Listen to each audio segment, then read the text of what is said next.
In this video, we will be learning more about pandas operations on data in series and data frames. So this video uses the Gapminder dataset. I linked to this dataset here, and it's a dataset worthy of exploring. It's basically historical demographics data about countries. What's important about this dataset is that this is the dataset that was popularized by Hans Rosling in Gapminder. And this is a prime example on how purposeful and powerful data science and data visualization can be. So feel free to explore all of this content and videos on the website, but I strongly recommend looking at this video when Hans Rosling provides a visual narrative of this data set in order to kind of make his point about the progress all across the world. All right, so let's load this data set. So this data set is provided in the code repo, and we're reading it as a CSV file, and we're loading it into the notebook. So we have access to the data, and as you can see, the first 5 rows, we've got information about the country, continent, year, life expectation, population, and GDP per capita. So the first question is asking us that assuming that $1,000 is a threshold of poverty, what are the poor countries or countries that have a GDP per capita less than $1,000? So this is an example of selections based on the value. And the way to do it is to create a mask to express this condition. So this condition is asking us to pull data about GDP per capita being less than 1,000. So first step, we need to pull the column GDP per capita from the data, right? That's the column. And this is how we pull a column from a data frame and we get a series. Step number 2 is to create the mask. So with this expression, as we learned, pandas will going to broadcast this operation over all the values, and we get a series containing Boolean values, true or false. Now that series is the mask, and we can use it to index our data frame. So we do that, and we get a subset of that data frame. And this subset contains all information, all rows, all columns in all rows in which GDP per capita is less than 1,000. So we're almost there, but not there yet, because the question is asking us about the countries, not all information. So we need to pull the column countries. Since this whole thing is a data frame, then we can index it and pull a column, which is country, from the data frame.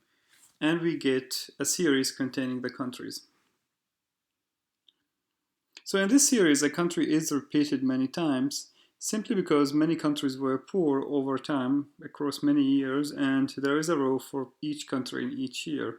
For instance, in Afghanistan, 52, 57, 62, and 67 and 72, the average GDP per capita was less than $1,000. So we would like to take out the repeating values here because we're just interested in knowing these countries. So there are 2 ways to do it. One is using the traditional Python operators. We learned about sets, and we can convert the series to a set by passing it to the constructor of the series, set. And this will give us back the unique values representing these countries without any repetition. The other way is to use pandas, and pandas provide a function called unique that allows us to extract the unique values from a series. For now, I'm going to use set to answer the questions. All right, so that's good, but the value of money changes over time. So $1,000 in 1952 is different from $1,000 over in 2008 or 2018. So we want to be more flexible in calculating or extracting these poor countries. So here's a new definition of poverty. Poverty meaning having a GDP per capita which is less than half of the average of the GDP per capita of all countries in a particular year. So first step is to do this over all of the years, and then we will look at how we do it a year by year. So let's first look at the first step, which is looking at poverty defined as less than half of the average GDP per capita. So then if this is the case, we need to calculate that threshold, and then we need to use the threshold in order to extract the subset of the data using the mask. So how do we calculate this value? Less than half of the average of all GDP per capita. Well, there are two ways to do it. Either we calculate the average and divided it by 2, or multiplying it by 0.5, or we multiply the GDP per capita by 0.5 and then we calculate the average. So let's take the average, let's pull the GDP per capita from our data. That's the GDP per capita. If we multiply this one by 0.5, we get a new series. And this series contains the GDP per capita divided over half. So what we can do, we can calculate the mean of this series. Okay, so there are different ways to get to the mean. We can do it manually by doing the sum over the length with the same thing.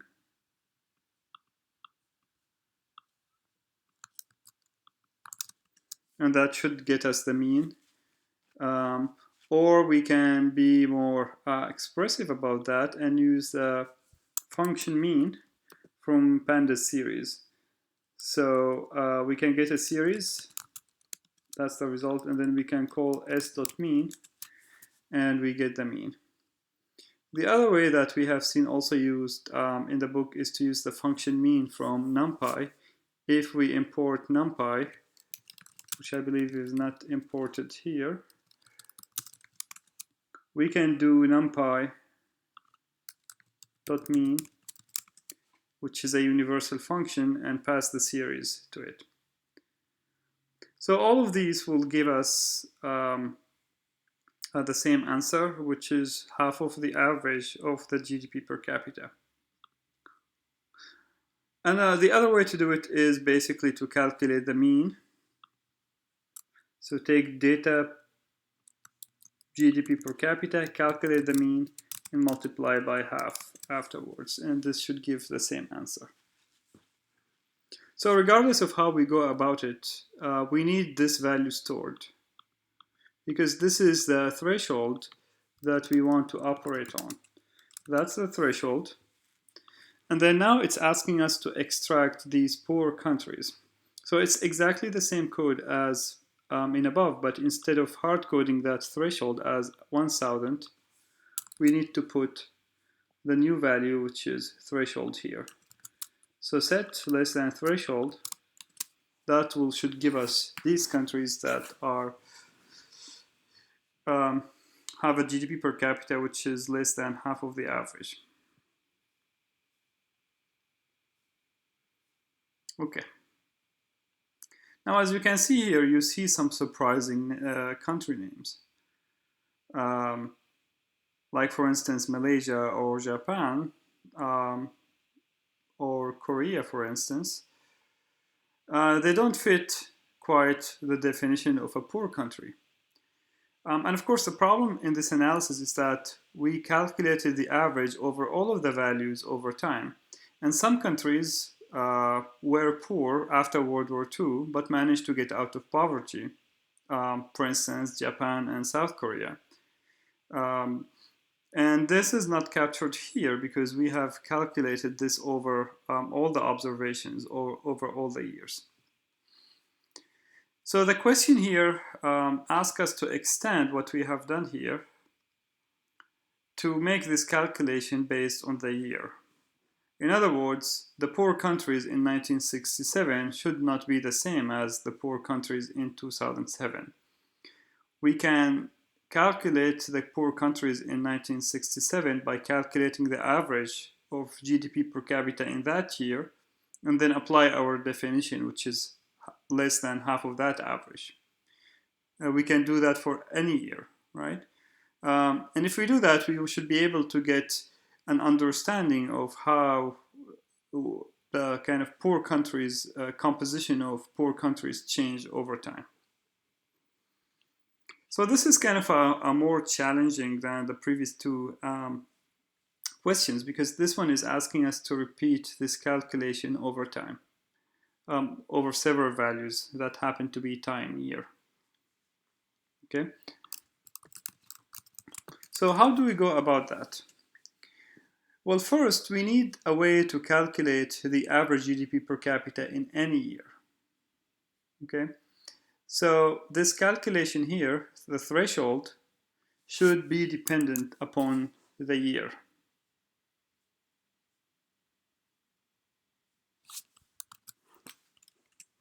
So how do we do that? Well, data GDP per capita is going to give us the series that contains the GDP per capita in all of the years.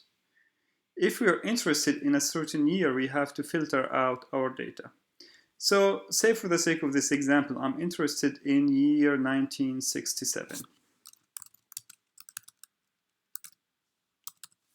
If I want to calculate the average GDP per capita in year 1967, I need to filter the data. I need only to pull GDP per capita entries pertaining to that year. So how do we do that? Well, this is a selection question, so you can pause for a few seconds and think about it. But this is basically selection based on the values, and we need to use masking again. So let's create our mask. Our condition is that we're looking for year equals to 1967, or equals to the value included in year. So first step is to pull the series from the data frame. Next, create our mask, and our mask is that data year is equal to year. That's the mask, and you can see that like it's true in 3 because we have 1967, but false otherwise. So that's the mask. Next, we use the mask to index our data frame. And here we get only the subset of the data frame in which year equals to 1967. And the remaining is exactly the same. We need to get the mean and multiply by 0.5. So that's the average GDP per capita in year 1967. Of course, we forgot something here, and as you can see, we got year life expectancy, population, and GDP per capita, because what we pulled here is basically a data frame, and if you do mean on a data frame, you're going to get the mean for each one of the columns. That's what we have got here.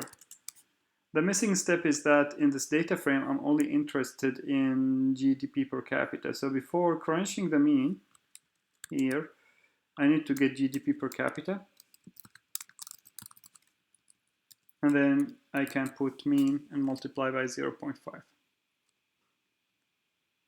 All right, so this will give us the half of the threshold in any given year.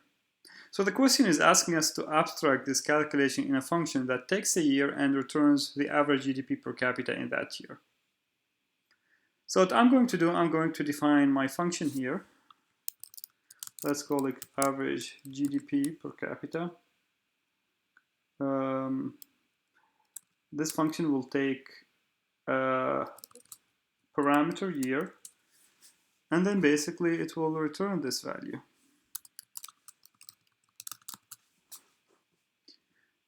That's it. And notice that I omitted the 0.5 here because the question is asking us explicitly to return the average, not half of the average. So we will plug in the 50% when we do the comparison. So now we can call this function on any year, and we can get the average GDP per capita in 1960, doesn't exist. Probably we don't have observations on 1960, but sure we have observation on 1952, right? So it's not guaranteed that we have observations on all of the years. 1957, 2000 here, we don't have observations. Probably 2007 we have observation, and so on. So we get the average GDP per capita in that particular year. So next, what we're going to do, we're going to use this function to help us select countries in each year. So notice that each row in this observation contains countries, the country name and the country year. So what I'm going to do, I'm going to create a new column called poor that tell us whether the country is a poor or not in that particular year. To get to that column, I need two things. I need the GDP per capita, which I have, but I also need the average GDP per capita in that year, which I don't have. So what I'm going to do first, I'm going to create a new column called average GDP per capita in that year. So for instance, the average GDP per capita in 1952 should be whatever this function returns for us. So I'm going to spend some more time on this step because this step is essential, and this is basically a very common technique that we want to use when we're operating on data frames. So the naive way to go about it is to write it in a loop. Let's do the naive approach and see how cumbersome it is. I'm going to create this column first, average GDP in year. Let's populate it in a default value. Let's say it's -1 or 0.0, doesn't make a difference here. Right? And I want to go and fill in each value here. So I can write a loop for I in range length of data, and then data.iloc I,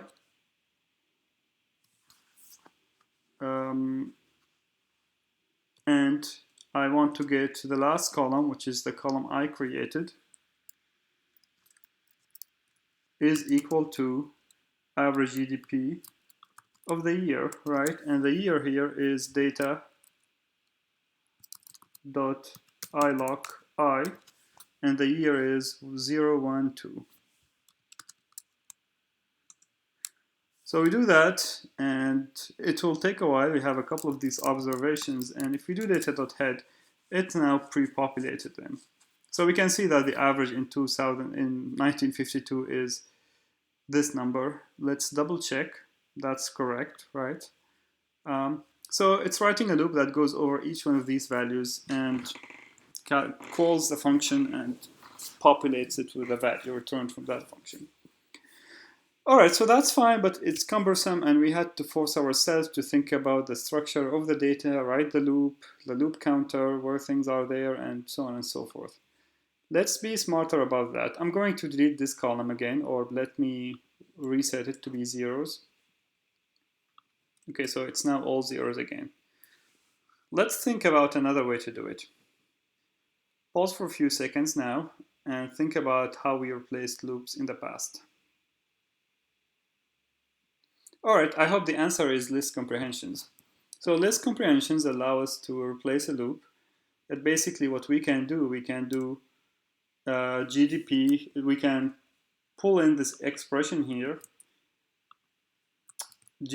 average GDP of year for year in data year. That's the list comprehension that will calculate all of these values. And what we can do, we can assign this to data average GDP year. And pandas is smart enough to know that we're going to do one-by-one substitution here because they have the same length and we get the same result, right? the difference here is that, as you can see, it's almost transparent for us. We did not need to think about the structure of the data frame, the counter, and all of these kind of cumbersome details. It's very readable. I'm saying that the data average GDP per year is average GDP year for year in data year, right? So it's much more expressive than a loop. And again, as we said, this is an example of a mapping a function to a sequence, which is happens to be a series here. So we can take our function and we map it, we apply it to all item, to all value in that sequence. It happens that pandas provide a built-in way to map a function to values in a data frame or a series, and this function is called apply. So let's take a look here. If we take data year,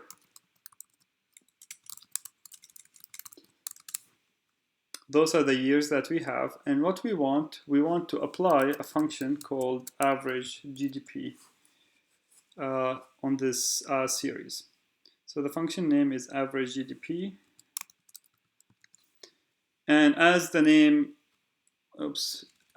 apply implies, it will take this function and apply it to each one of these values. So if we call an apply, it's going to call the function on this value and put in the results. Call this function on this value, put in the results, and so on. So this will be very much like a list comprehension, but it's built into pandas, and the benefit here is that we have the index included. So we are getting back a series rather than a list, which is handy if we want to combine this series with other data frames, or if we want to do any further operation that involves the index as well. All right, so, and then we can assign it back to the data frame. So I'm going to reset the value again, just to show you that this is working. Right, they're now all zeros again. What I'm going to say is that data, this guy, average GDP per year, will now be data year, this column, applying the function average GDP on it.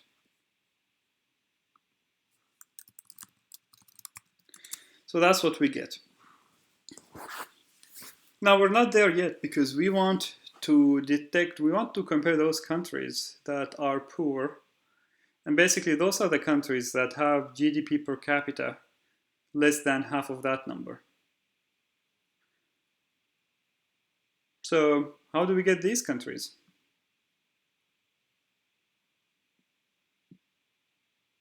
All right, I hope the answer is masking.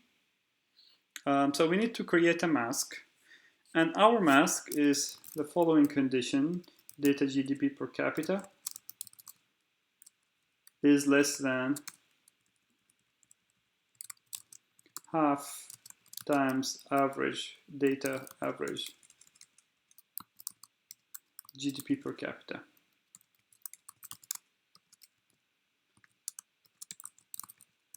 All right, so that's the mask. We've probably done something wrong. Key error, average GDP per capita, which is this one. It's called average GDP year. Right, so that's our mask.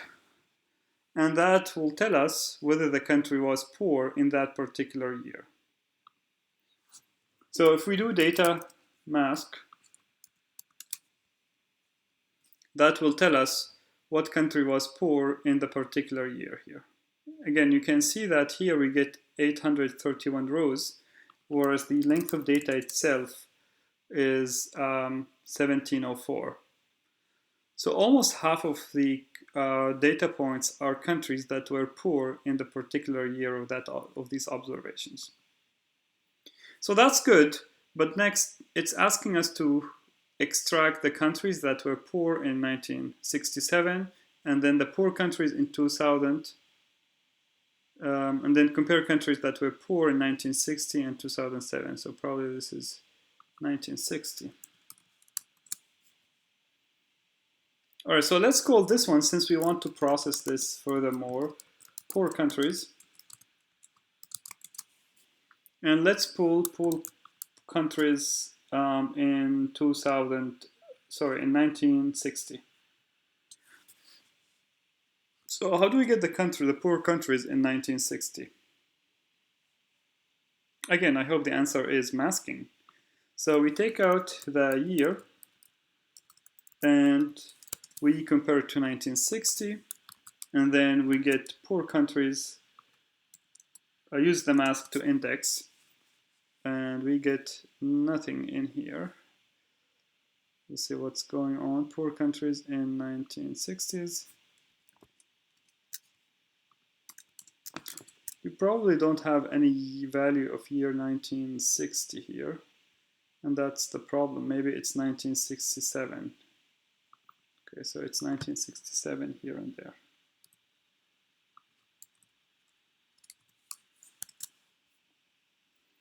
All right, so 1967, and then we use the mask to index the data here. And these are the countries that were poor in 1967. There are 73 of them. Okay, so how do we get the countries? Same strategy. We need to pull a series from this data frame country. And there is no repetition here because it's only 1 year.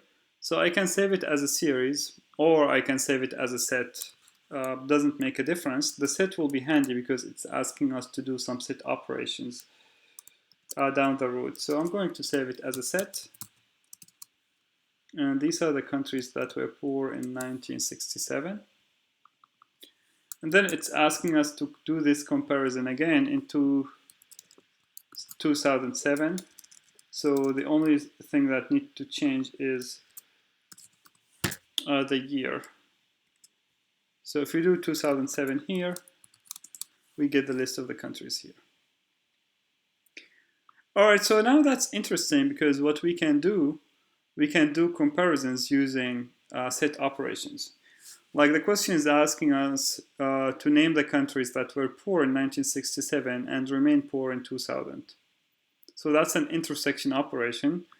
One can do 1967.intersection 2000 here. And those are the countries that were poor and remain poor. Or you can do the intersect operator, which is ampersand in Python. So that's the answer of the question. But it also allows us to ask other questions. So for instance, what are the countries that were poor in 1967 but escaped poverty? They were no longer poor in 2000. And here are the list of countries, for instance, that escaped poverty in between 1967 and 2000. Similarly, we can ask about countries that are poor or were poor in 2007, but were not poor in 1967. And those probably are countries that were stricken by natural disasters or maybe wars or things of that nature. So if you take a list here, if you take a look, you can see the set of these countries. Okay. So with this simple calculation, we can kind of ask some questions about the nature of poverty and how it changed over time. That's an interesting question, and it has some deep implications for policymaking, for history, and so on. So, and again, I advise you to take a look at this video here and the remaining videos in Gapminder. All right, so that's all for the video. Thank you for listening.